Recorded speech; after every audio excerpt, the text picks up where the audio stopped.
ये ज़माना और समय ऐसा है, कोई बात अगर आप कह देंगे उसके मायने निकाले जाएंगे। अभी जो हंगामा हुआ, जिस तरह से आंदोलन हुआ और जिस तरह से ये लोग कह रहे थे कि हम संविधान से देश को चलाते हैं, हम बाबा साहब भीमराव अम्बेडकर जी पे मैराथन करा रहे थे। अभी लखनऊ में पता होगा मैराथन हुआ बाबा साहब के नाम पर पूरे प्रदेश में सांस्कृतिक कार्यक्रम सरकार ने कराए। सरकार ये बताए, अगर उनके 400 MP जीत गए होते तो मैं आपको दावे के साथ कह सकता हूँ, ये जो नंगी तलवारें निकली हैं और ये राइफलें निकली हैं और जो गाली गलौज हुआ है, ये सड़कों पे दिखाई देता। कोई सड़क गली नहीं सुनी बस्ती जहाँ पर ये इस तरह का व्यवहार ना हो रहा होगा। तो किस भावना से कौन क्या कह रहा है, इस बारे में मैं नहीं पढ़ना चाहता हूँ। लेकिन बीजेपी के इस कार्यक्रम की वजह से हमें हिटलर का ट्रूपर याद आ गया। हिटलर के ज़माने में हिटलर वर्दी पहना करके अपने पॉलिटिकल कार्यकर्ताओं को रखता था, जिससे कभी किसी पॉलिटिकल पार्टी से बदला लेना हो, किसी की पिटाई करवानी हो, तो वो पुलिस की वर्दी में रहते थे। ये जो सेना है ना दिखाई दे रही है, सब बीजेपी के ट्रूपर्स। ये गलती मत करना, ट्रूपर्स हैं ये सब, बीजेपी के ट्रूपर्स। इसलिए जो जिन परिस्थितियों में हमें राजनीति करनी है, क्या बोलना है, किस तरह बोलना है, उस बोलने की कितनी सच्चाई है, क्योंकि हम बीजेपी से नहीं लड़ सकते हैं। अब आप सोशल मीडिया के प्लेटफॉर्म देखिए, हमें क्या क्या बना दिया उन्होंने। कई हज़ार करोड़ रुपए खर्च कर रहे हैं, हालांकि सभी चैनल अखबार हैं, ये बुरा मान जाएंगे तक वाले लेकिन दैनिक भास्कर ने बड़ा काम तो किया, सोचो बड़ा काम किया, उन तमाम लोगों को एक्सपोज कर दिया। सोचो अब एक्सपोज हो गए, वो जब घर परिवार में बैठते होंगे उनकी कैसी गुजरती होगी। उन घर परिवार और समाज में जब उनकी बात जा रही है तो उनको कैसा लग रहा होगा, सोचिए आप, उनके सामने क्या गुजर रही होगी कि पैसा लेकर के आप कांग्रेस के लीडर्स को बदनाम कर रहे हो, समाजवादी पार्टी को बदनाम कर रहे हो। और जो बात चली थी दिल्ली से, अगर इतना हंगामा है राम जसवंत जी पर, तो अगर हमारे लोग भी उसी तरह आंदोलन करने लगे तब क्या होगा? क्या दिल्ली की मुख्यमंत्री की जो भाषा थी क्या सभ्य भाषा थी? क्या कभी हम लोगों ने इस तरह का किसी के लिए कहा हो? फिर हमारा घर गंगा जल से धुलवाया। सोचो, चलो मैं तो बुरा नहीं मान रहा हूँ क्योंकि राजनीति में हूँ, लेकिन जो हमारी आने वाली पीढ़ी है उस पर क्या गुजरती होगी? आप में से बताओ कि अगर आपका घर हो, हम गंगा जल से धुलवा दें तो क्या गुजरेगी आप? ये वही समझ सकता है जिसके ऊपर गुजरी हो। बाबा साहब भीमराव अम्बेडकर जी पे गुजरा था, उन्हें तालाब में पानी पीना नहीं देते थे जहाँ जानवर पानी पीते थे, उन्हें कक्षा में जो भेदभाव होता था उनका। और तमाम हमारे दलित समाज के लोग हैं, वो जानते होंगे उनसे क्या क्या नहीं गुजरी। उनको छू देते थे तो नहाना पड़ता था, परछाई न पड़ जाए, कुछ मटका बांधते थे। तो ये बुराइयां समाज की थीं। तमाम लोग हैं जो बुराइयों से दूर भागना चाहते हैं, बुराइयां उन्हीं की वजह से हैं ये।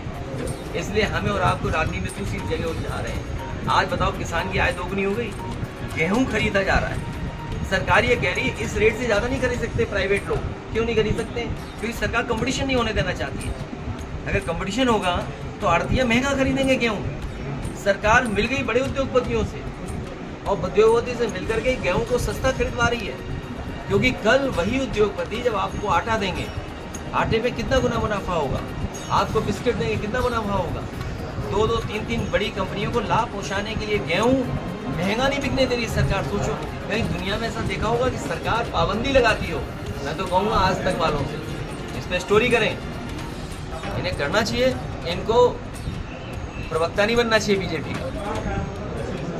घरेलू माहौल खराब करने के लिए मुर्शिदाबाद हिंसा पे अबू आदमी साहब ने कहा था कि बीजेपी पलायन करा रही है हिंदू को, इस पर क्या कहेंगे आप? देखिए, ये कहीं भी इस तरह के दंगा और घटना हो, हम उसका विरोध करते हैं, निंदा करते हैं। हमें उम्मीद है वहाँ पर जो लोग शामिल थे उनके खिलाफ तो कार्रवाई होगी और जो आम जनमानस है वो कभी इसमें हिस्सा नहीं ले सकते। अच्छा, आपके ही विधायक रामजी लाल सुमन जी ने कहा था कि 19 अप्रैल को राष्ट्रीय अध्यक्ष जी आ रहे हैं और मैदान तैयार है 2-2 हाथ करने के लिए। देखिए, मैं आपके सामने सबको कह रहा हूँ, मैं इस व्यवहार का नहीं हूँ। खेल तो खेल सकते हैं, जैसे आईएएस लोगों के साथ क्रिकेट खेलते थे। अच्छा अध्यक्ष जी, हम अपने बाबा साहब भीमराव अम्बेडकर जी के संविधान पर भरोसा रखते हैं। हमें कोई भीड़ नहीं इकट्ठी करनी है, हमें कोई ताकत का एहसास नहीं दिलाना है। अरे जब से बीजेपी हारी है, जनता ने उन्हें दिखा दिया लोकतंत्र में ताकत क्या है वोट की। कोई सोच सकता था कि ऐसे बड़े बड़े लोग बीजेपी के हार जाएंगे?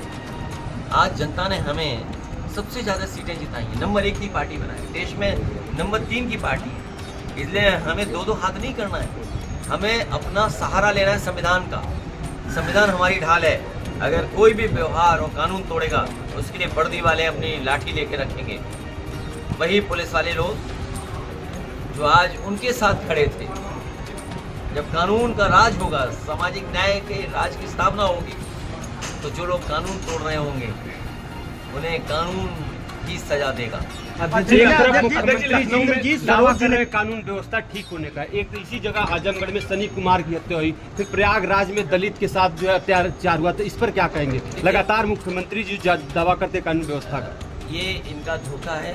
इनके साथ साथ बहुत सारे चैनल उनका साथ दे रहे हैं, अखबार साथ दे रहे हैं, जो इस प्रदेश के प्रतिष्ठित लोग हैं वो साथ दे रहे हैं। क्या उनको नहीं दिखाई देता कि कौन विश्वास करेगा, कौन भरोसा करेगा कि एक बाथरूम में एक नाले से किसी की फांसी हो जाएगी? कितनी बड़ी रस्सी थी। ये लोग मौके पे गए हैं, उसके पिताजी से हमारी बात कराई इन लोगों ने, अध्यक्ष जी मौके पे थे, घर पे गए, परिवार के हमारे और नेता ही लोग गए हैं। तो बताइए क्या उससे कोई उखड़ लेगा?